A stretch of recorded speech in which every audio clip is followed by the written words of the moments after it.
Baik Ibu Bapak yang dirahmati Allah, mari kita baca suratul Fatihah dulu. Mengawali lagi ta'lim kita pada malam hari ini. Semoga Allah Subhanahu wa taala membimbing lisan saya untuk kemudian berbicara tentang sesuatu yang diperlukan oleh saudara-saudara semua dan bisa membawa saudara-saudara semua dan saya dan kita semua yang ada di sini dan terlibat di acara yang mudah-mudahan kepada keberkahan dan keridhaan Allah Subhanahu wa taala. Al-Fatihah.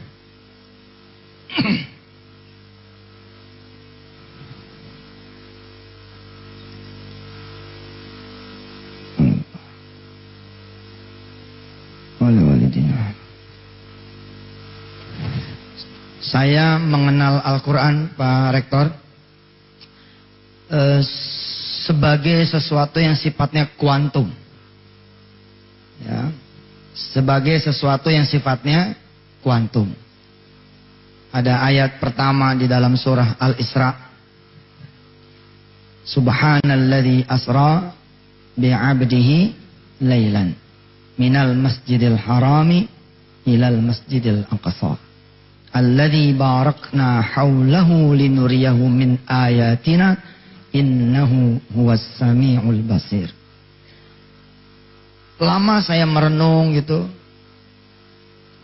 sambil menikmati hidup. Ayat ini pernah menjadi ayat yang asing Pak Rektor buat saya. Pak Dokter, ayat ini pernah menjadi ayat yang asing. Ustadz Sony ya. Seakan-akan ayat ini menjadi sebuah kisah saja. Bahwa dulu zamanan ada kisah Rasulullah di Isra dan di Mi'rajkan. Ya. Tapi kemudian seiring dengan pelajaran keyakinan yang didapat dari experiential learning, dari kesulitan, dari problem, dari hajat, kesusahan orang-orang di sekitar Pak Ketua Panitia dan sahabat-sahabat Panitia, saya menjadi memahami, oh subhanallah, bahwa Isra dan Mi'raj itu dalam versinya yang lain, mungkin saja terjadi pada diri kita yang sifatnya adalah kuantum. Perjalanan yang sifatnya kuantum. Saudara-saudara yang meniti karir, kuliah kayak begini nih, yang normal gitu, tanpa adanya Allah Subhanahu wa taala, nggak sholat malam, nggak sholat duha, mungkin sukses. Dan saudara yang bodoh, mungkin tidak sukses. Dan yang sukses itu perjalanannya ada. 4 tahun dia kuliah. Betul? Terus kemudian nganggur dulu nih. 1 tahun 2 tahun. Habis itu kemudian kerja. Jadi pegawai honorer. Pegawai honorer kira-kira 5 tahun. Setelah 5 tahun berarti 4 tambah 2, 6. 6 tambah 5, 11. Baru tahun ke-12 diangkat menjadi pegawai tetap. Baru 1 tahun jadi pegawai tetap, perusahaannya bangkrut. Mulai lagi dari nol. Di tahun ke-13 Ibu Rektor, mulai lagi dari nol. Jalan lagi. Biasanya orang stabil biasanya itu di usia 45. 45, 46, 47, 48, masuk 50 makin stabil. Dengan catatan, syarat dan ketentuan berlaku. Kalau dia tidak kemudian ada quantum back juga. Jadi ada quantum forward, ada quantum back, di mana dia mundurnya juga quantum. Saudara pernah menyaksikan orang yang mundurnya quantum? Saat. Oke? Ada yang slow down. Melayang dulu, baru tahun ke-5 bangkrut beneran. Tapi ada orang yang baru mulai ngegas, langsung bangkrut, bang. Ya, misalkan dia baru dapat modal dari perbankan, malamnya dia berzina. Nah ini quantum back. Mau quantum ke belakang narik sehingga dia bisa minus. Wa man a'rada an dzikri fa inna lahu ma'isyatan dhanka wa nahsyuruhu yaumal qiyamati a'ma. Kita tidak bicara quantum back, serem. Kita bicara quantum forward. Kita bicara ke depan. Saya ingin mengatakan kepada saudara, saudara sudah ada di track yang benar. Saudara megang satu hal yang disebutnya ulul ilm, ulul absar. Tinggal saudara menghadiahkan kehidupan saudara dengan satu pakaian lagi, yakni iman. Kalau ini udah ketemu, wow. Saya nggak membayangkan saudara-saudara semua nyalip. Insya Allah nanti akan ada rektor termuda di UI Yogyakarta ini yang ditolak karena belum cukup pengalaman. Someday somehow mungkin karena kecepatan dia, masya Allah. Saudara tahu sholat malam? Saudara tahu sholat malam? Ikutin saya. A'udzu billahi minasy syaithanir rajim. Ayo.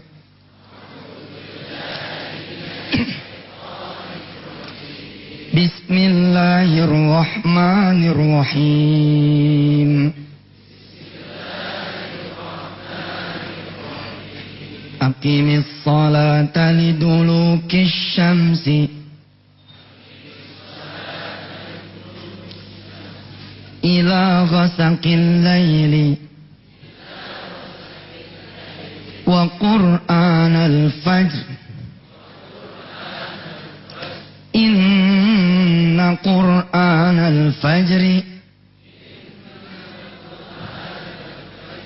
kana mashhuda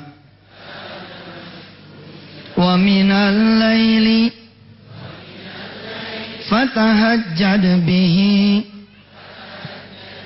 nafilatan laka asa an yab'atsaka rabbuka maqaman mahmuda. Coba tanya para dosen yang tidak mencintai sholat malam. Tanya pertanyaan sederhana, udah punya rumah belum? Biasanya untuk bisa punya rumah, dia perlu perjalanan menjadi dosen sekian belas tahun. Itu pun baru mencukupi DP. DP-nya perlu dicicil 20 kali installment lagi. Ada kan DP perumahan yang perlu 20 kali pembayaran. Jadi enggak cash, bayar 20 kali nih. Dang, baru tak bulan ke-20 dibangun. Itu pun tidak bisa serah terima kunci karena masih harus melewati perjalanan angsuran yang mungkin ditetapkan oleh si developer 12 bulan lagi ke depan. Tanya sama mereka yang berdagang. Pertanyaan sederhana, udah punya mobil belum?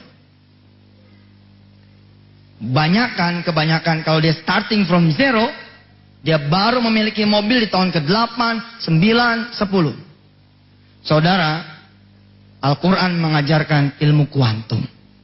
Banyak sisinya. Kita ambil satu dari sholat malam misalkan.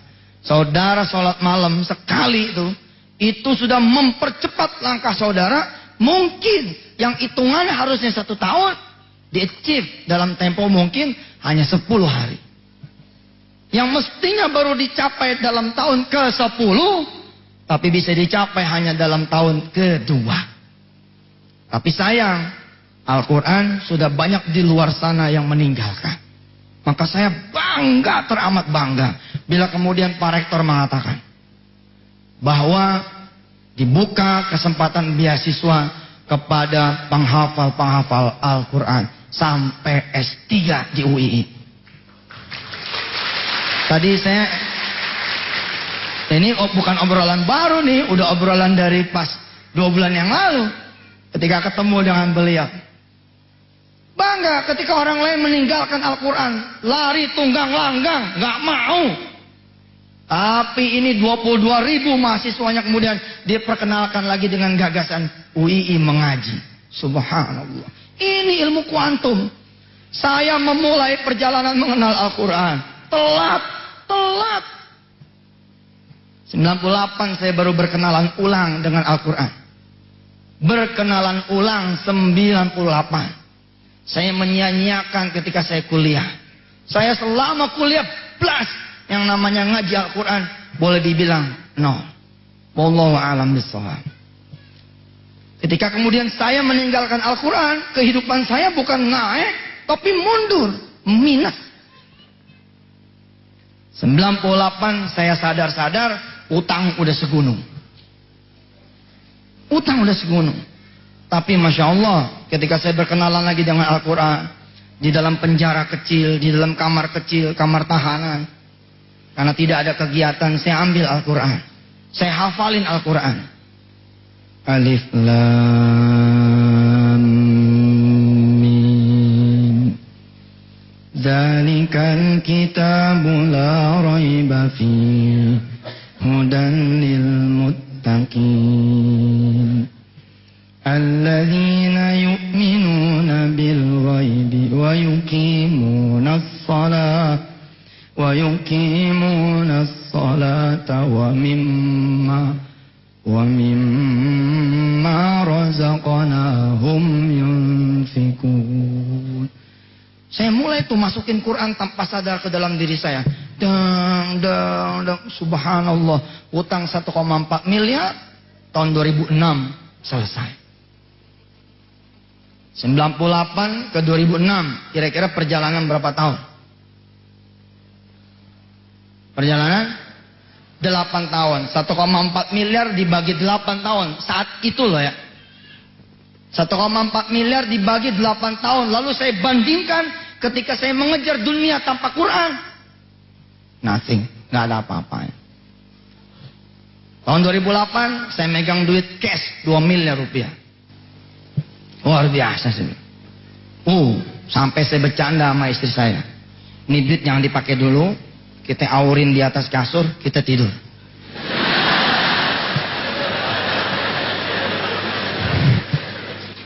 Gua mau bilang sama dunia, duit 2 miliar udah gua tidurin.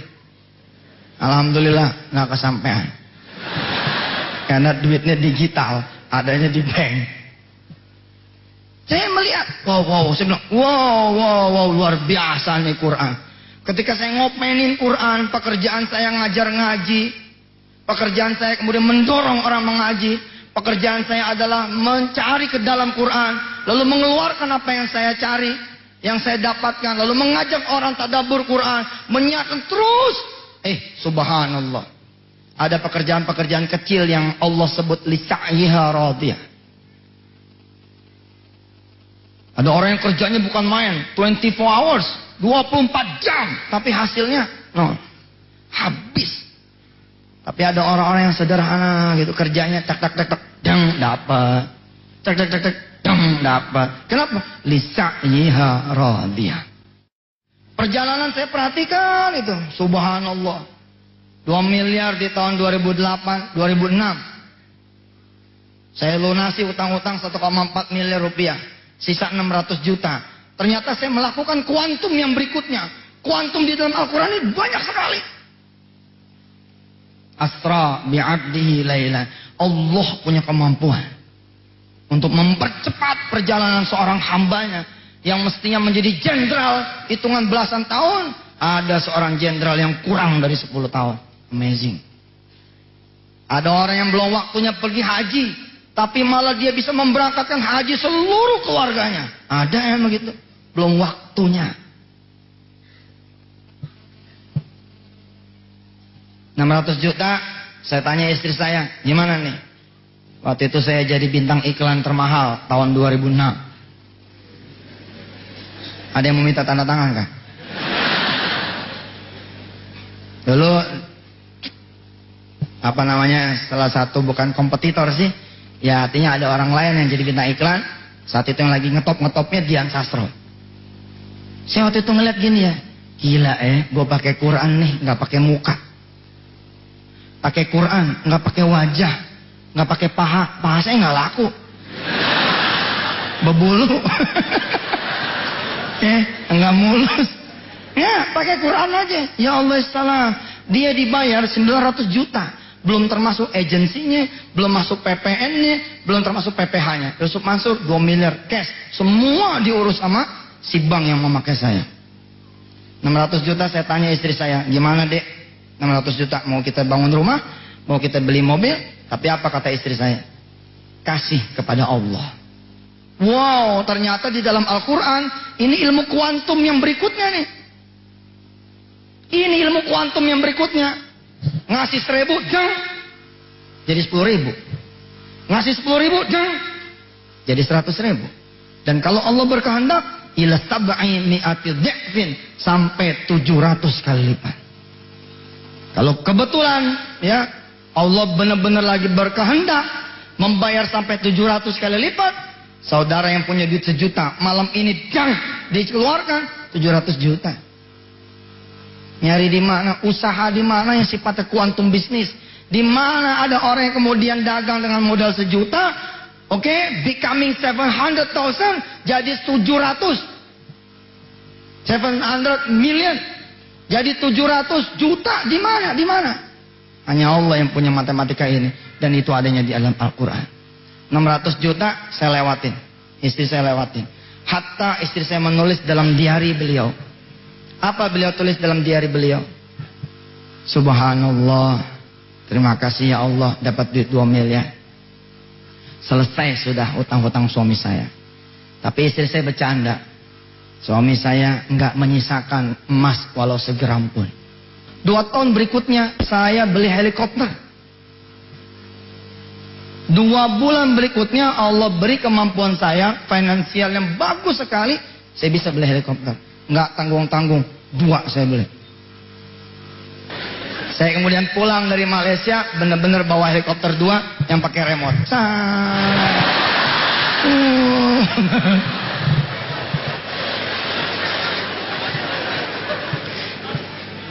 Kita belajar mengaji tentu kita sesuaikan dong.